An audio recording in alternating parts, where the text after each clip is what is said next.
నిన్ను గొప్ప జనముగా చేసి నిన్ను ఆశీర్వదించి నీ నామమును గొప్ప చేయుదును. నీవు ఆశీర్వాదముగా నుందువు. ఆదికాండము 12:2. మరియు నీ సంతానమును భూమి మీద నుండి రేణువుల వలె విస్తరింప చేసేదను. ఎట్లనగా ఒకడు భూమి మీద నుండి రేణువులను లెక్కింపగలిగిన ఎడల నీ సంతానమును కూడా లెక్కింపవచ్చును. నేను నిన్ను ఆశీర్వదించి ఆకాశ నక్షత్రముల వలెను సముద్ర తీరమందలి ఇసుక వలెను నీ సంతానమును నిశ్చయముగా విస్తరింప చేసేదను. నీ సంతతి వారు తమ శత్రువుల గవిని స్వాధీనపరుచుకొందురు.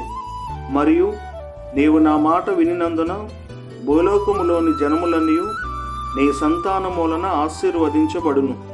నా తోడని ప్రమాణము చేసి ఉన్నానని యెహోవా సెలవిచ్చెను. దేవుడు మిమ్మును మీ కుటుంబాలను గొప్ప చేసి ఆశీర్వదించునుగాక. ఆమేన్.